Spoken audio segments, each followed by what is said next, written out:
Vestibular neuronitis/neuritis. Vestibular neuritis is the second most common cause of vertigo arising from a disorder of the labyrinth. Is caused by inflammation of the vestibular nerve, the nerve that connects the balance portion of the inner ear to the brain. It is manifested by a sudden attack of rotatory vertigo, often associated with nausea, vomiting, and sweating. What are the causes? Etiology and pathology. Vestibular neuritis is thought to be caused by a viral infection of the balance nerve that runs from the inner ear to the brain. Various theories have been proposed to account for the cause of vestibular neuritis, including inflammation of the vestibular nerve and ischemia of the labyrinth. Many of the histological features of vestibular neuritis when evaluated in post-mortem studies are similar to those observed in other sensory epithelia in known viral disorders. Herpes simplex virus type 1, HSV-1, DNA has been detected on autopsy with the use of polymerase chain reaction in 66% of human vestibular ganglia. Reactivation of a latent infection with HSV-1 is presumed to account for the occurrence of vestibular neuritis. The condition chiefly affects adults between the ages of 30 and 50 years without preference for sex. Vestibular neuritis affects the superior division of the vestibular nerve more commonly than the inferior division. The superior division has a longer course through bone than does the inferior division and is therefore more liable to affection from ischemia, injury and entrapment. Because of the association of the disorder with reactivation of HSVL, the condition is also referred to as vestibular neuronitis. Some patients will report having an upper respiratory infection, common cold, or a flu prior to the onset of the symptoms of vestibular neuritis. Others will have no viral symptoms prior to the vertigo attack. What are the symptoms? The main symptom of vestibular neuronitis is vertigo, which appears suddenly, often with nausea and vomiting. Vertigo usually lasts for several days or weeks. It can come as a single attack or as a series of attacks of vertigo or a constant sense of balance carrying on for 2 to 4 weeks before diminishing. It may follow an upper respiratory tract infection. The cochlear, hearing portion of the inner ear is unaffected and therefore the patient's hearing function is normal. Clinical features. Onset - the acute phase, vertigo is the leading symptom. The onset is sudden with, in some cases, transient paroxysms of vertigo accompanied by blackouts or drop attacks. In others, a feeling of imbalance, especially when walking or standing, aggravated by movements of the head indicating a sudden and partial or complete loss of vestibular function on one side. Vertigo may be accompanied by nausea or vomiting but never by tinnitus or deafness. The presence of hearing loss in the affected ear may indicate labyrinthitis, an acute mania disease attack or infarct of the brainstem or spellum, often in the territory of the anterior inferior sbellar artery. The patient should be made to walk, however difficult it may be, as severe gait ataxia strongly points to a central cerebrovascular event such as spellar infarction, especially in the territory of the posterior inferior sbellar artery, pica. Magnetic resonance imaging, MRI, with diffusion-weighted images should be performed when indicated based upon clinical suspicion of an infarct. Later, the subacute phase, the intense vertigo of acute vestibular neuritis can last from hours to days and rarely weeks. This phase is characterized by imbalance and disequilibrium that noticeably improves over this time. Patients will have sensitivity to motion and may avoid head turns and rapid movements.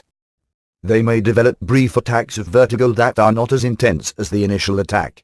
Vestibular rehabilitation during this phase may speed recovery.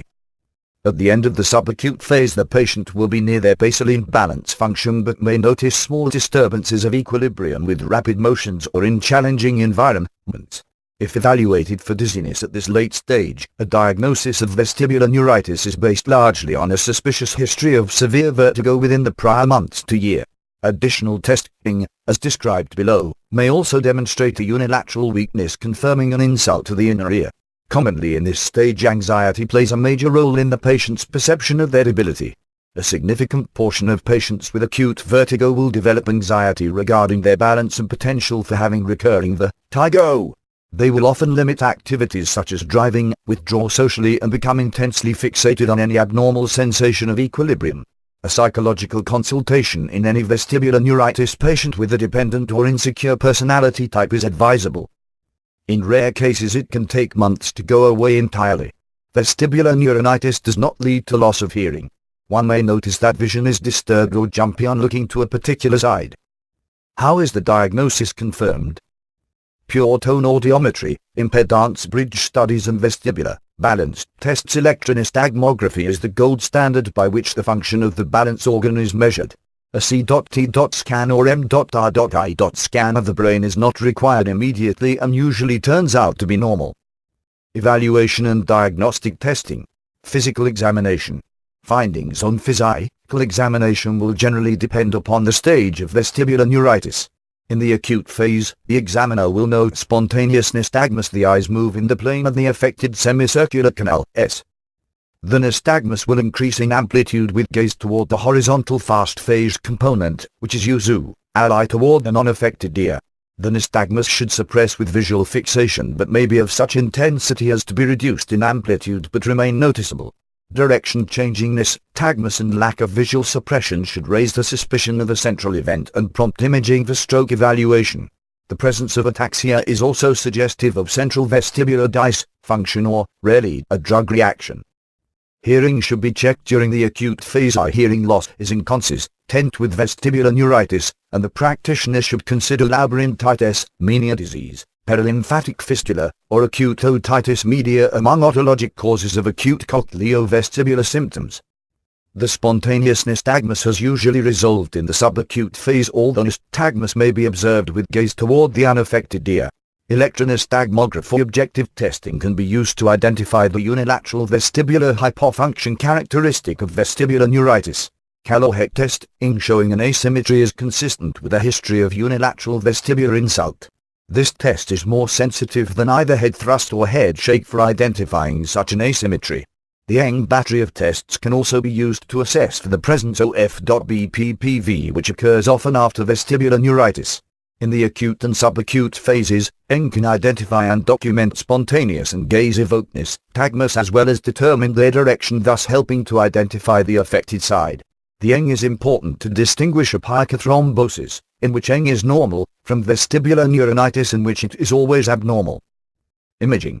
The acute phase of vestibular neuritis is of such severity and duration that clinical examination alone may not be sufficient to rule out central vascular events. Thus, computed tomography, CT scan is the initial imaging test of choice to look for an acute hemorrhage involving the brainstem or cerebellum.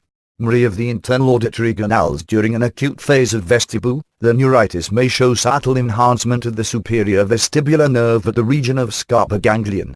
Beyond the acute phase, MRI with gadolinium enhancement is most useful for evaluating for other intracranial lesions that could account for an attack of vertigo or prolonged vestibular dysfunction. TL-weighted images with contrast can demonstrate the presence of vestibular schwannoma.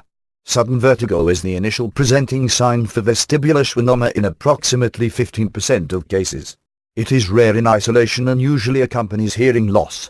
The presence of cheery eye malformation, spellotumor, spellopontine angular arachnoid cyst, old brainstem infarct, or vascular loop can also be identified with MRI. Management. Supportive treatment should also be given during the acute phase of vestibular neuritis. Acute phase combination treatment of methylprednisolone in a dosage of 48 mg daily for the first 3 days, tapered by 16 mg every 3 days for a total treatment time of 20 days, and for one cyclophoramide is 1000 mg 3 times per day for 1 week. Patients should be hydrated if they are having significant vomiting and provided antiemetics. Vestibular suppressants can also be prescribed to attenuate the severity of the attack. The treatment of vestibular neuronitis is medical, and depends entirely upon the severity of symptoms. Some patients will be so disabled as to require a period of rest in bed, others will be able to continue to get about, but all will probably require labyrinthine sedation to tide over the period of activity of the disease. As in mania res disease, promethazine thioclate, avomine, or dimenhydrinate dramamine tablets are useful drugs for suppressing the symptoms of vertigo and nausea. Low-dose Valium is an effective vestibular suppressant, and minimally sedating dosages of 2 mg every 6 hours as needed can be provided. Attempts should be made to wean the patient off of vestibular suppressants as soon as possible to allow central compensation of the unilateral hypofunction. Once the patient has entered the subacuate phase of their attack, vestibular rehabilitation exercises should be recommended. For exercises can speed central compensation for the unilateral weakness. Patients experiencing chronic daily disequilibrium should be evaluated for psychogenic dizziness triggered by the initial neurologic disorder. Additionally, an attack of vestibular neuritis may exacerbate underlying psychiatric or anxiety disorders. The condition pursues a benign although sometimes protracted course and symptomatic recovery is the rule. Reassurance that recovery is confidently to be anticipated. Even when vertigo has been initially severe and immobilizing, the recovery period does not often exceed 3 weeks. Caloric responses generally remain permanently abnormal. DD, in Meniere's disease, deafness is always present, a feature which should immediately eliminate a diagnosis of vestibular neuronitis. Other forms of labyrinthitis, toxic, vascular or infective, may at times be difficult to differentiate, but if it is remembered that the diagnosis of vestibular neuronitis requires the stringent double verification of abnormal caloric reactions and normal cochlear audiograms. Treatment. How is an acute attack managed? During an acute attack, lie down on a firm surface. Stay as motionless as possible and keep your eyes open and fixed on a stationary object in front of you. Do not try to sip or drink water as this may cause vomiting. Stay like this till the severity of vertigo subsides. Avoid the position causing the vertigo. How is it treated? Medical treatment based on results of investigations by a vertigo specialist usually involves a combination of medication and vestibular rehabilitation therapy, and course of exercises is advised. Also, special exercises help to come back to normal early. Appropriate vestibular rehabilitation exercises help to recover quickly.